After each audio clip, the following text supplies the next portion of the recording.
Hand raise చేయండి.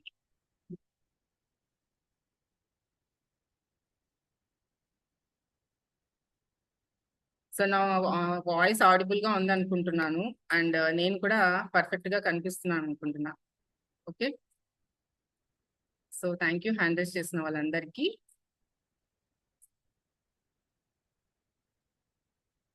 Thank you so much.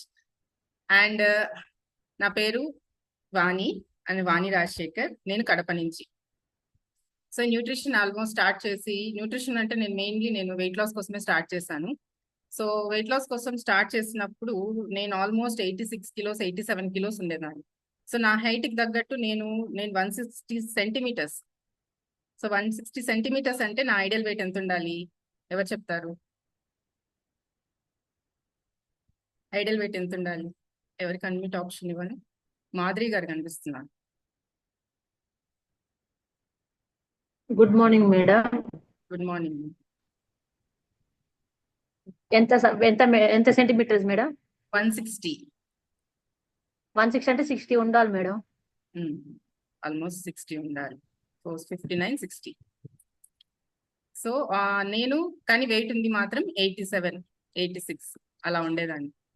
So దీనివల్ల ఏమనిపిస్తుంది, టోటల్ గా నాకు బాడీ షేప్ అవుట్ అంటే పూర్తిగా నా హైట్ కి వెయిట్ కి తగ్గట్టు నా పర్సనాలిటీ చాలా డిఫరెంట్ గా, అంటే నాకు చూసే వాళ్ళకి కాదు, నాకు నేను నచ్చేదాన్ని కూడా కాదు.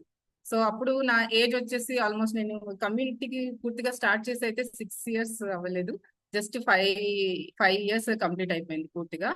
సో నేను బిఫోర్ 87 ఉన్నప్పుడు నేను అంత వెయిట్ ఉండేదాన్ని.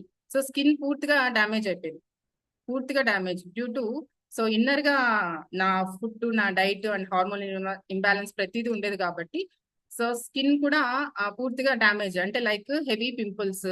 అండ్ తర్వాత స్కిన్ టోన్ మాత్రం చాలా డార్క్ గా ఉండేదాన్ని.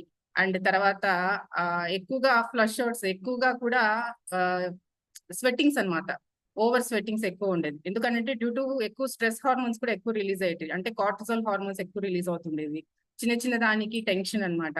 సో బ్యాక్గ్రౌండ్ మెడికల్ బ్యాక్గ్రౌండ్ అయినా కూడా మనకి సోషల్ కమ్యూనికేషన్స్ అనేది అంతగా ఉండేది కదా, ఎందుకనంటే నా ఫ్యామిలీ బ్యాక్గ్రౌండ్ అలా ఉంది అండ్ నేను పెరిగిన వాతావరణం అలా ఉండేది కాబట్టి. సో ఎంత మైల్డ్ అంటే ఎంత చూడడానికి కూడా మైల్డ్ గానే ఉండేది, కానీ ఇంకా ఈ న్యూట్రిషన్ కి ముందు నా అపిరెన్స్ తగ్గట్టు ఇంకా మైల్డ్ గా కూడా ఉండేదాన్ని. సో అలాంటి సిచ్యువేషన్ లో నాకు కమ్యూనిటీ పరిచయం అయింది.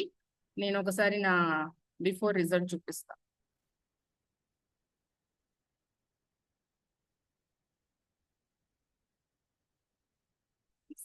షేర్ అవుతుందా సార్? వేరే స్క్రీన్ షేర్ అవుతుందా?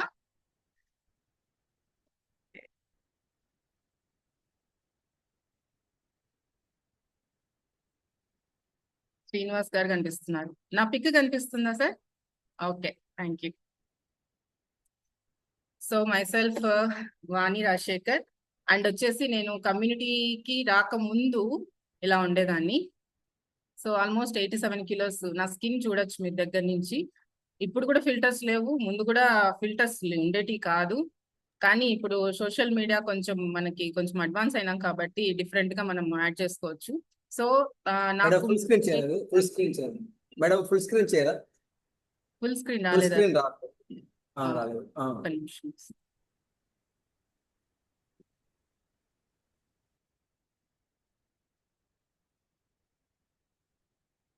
సో ఇలాగా స్కిన్ ఉండేది. సో నాకు హార్మోన్ ఇంబ్యాలెన్స్ ఉండేది. నాకు పీసీఓడి ఛాలెంజ్ లేదు. పీసీఓడి ఛాలెంజ్ అంటే నథింగ్ బట్ నాకు ఓవరీస్ లో ఎలాంటి నీటి పుట్టలు లైక్ ఫాలికల్స్ అనేది లేదు. సో దానికోసం స్కాన్ చేయించుకున్నాను. సో కాకపోతే నాకేంటంటే 4 years వరకు మ్యారేజ్ 2008 లో అయ్యింది. సో నేను హోమియోపతి ఫస్ట్ ఇయర్ జాయిన్ అయినప్పుడు 2007 లో జాయిన్ అయ్యాను. సో 2008 లో మ్యారేజ్ అయింది. తర్వాత నాకు ఆల్మోస్ట్ నాది హౌస్ ఏజెన్సీ కంప్లీట్ అయ్యేంత వరకు పిల్లలు లేరు. సో దానికి కారణం ఏంటి అని అంటే దానికోసం రెగ్యులర్ గా గైనకాలజిస్ట్ దగ్గరికి వెళ్ళి తెలిసిన గైనకాలజిస్టులు కానీ కన్సల్ట్ అయ్యి వాళ్ళు ఇచ్చిన హార్మోన్ టాబ్లెట్స్.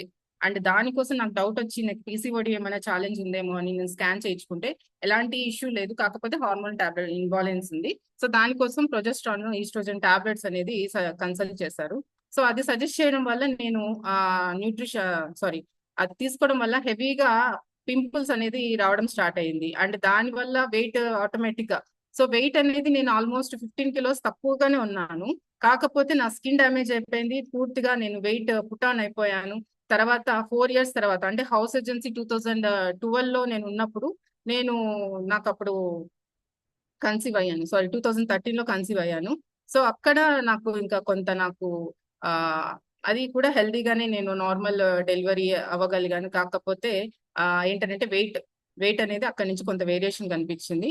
అక్కడి నుంచి నాకేంటనంటే తర్వాత మళ్ళీ సెకండ్ చైల్డ్ సెకండ్ చైల్డ్ అనేది నేను హెల్దీగా లేకపోవడం వల్ల నేను అది కూడా నేను అబార్ట్ చేయించుకున్నాను.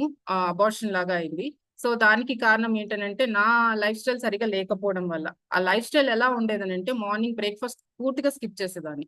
పూర్తిగా స్కిప్ చేయడం వల్ల ఏమవుతుందనంటే ఆఫ్టర్నూన్ హెవీగా తీసుకోవడం అలాగా. సో రైస్ పూర్తిగా బంద్ చేయడము, దానివల్ల హైపోగ్లిసిమియా అంటే లైక్ కళ్ళు తిరిగిపోతుంటాయి. ఆ కళ్ళు తిరుగుతున్నా నేనేమనుకునేదాన్ని అంటే లో బీపీ ఉండిపోవడం వల్ల అని అనుకున్నాను. సో మజిల్ పర్సంటేజ్ నాకు ఎప్పుడు నేను చెక్ చేయించుకున్నానంటే ఎప్పుడైతే న్యూట్రిషన్ స్టార్ట్ చేసినప్పుడు కూడా నేను బాడీ అనాలిసిస్ చేయించుకోలేదు. సో స్టార్ట్ చేసినప్పుడు బాడీ అనాలిసిస్ చేయించుకోలేదు ఎందుకంటే నేను కరోనా టైంలో స్టార్ట్ చేశా.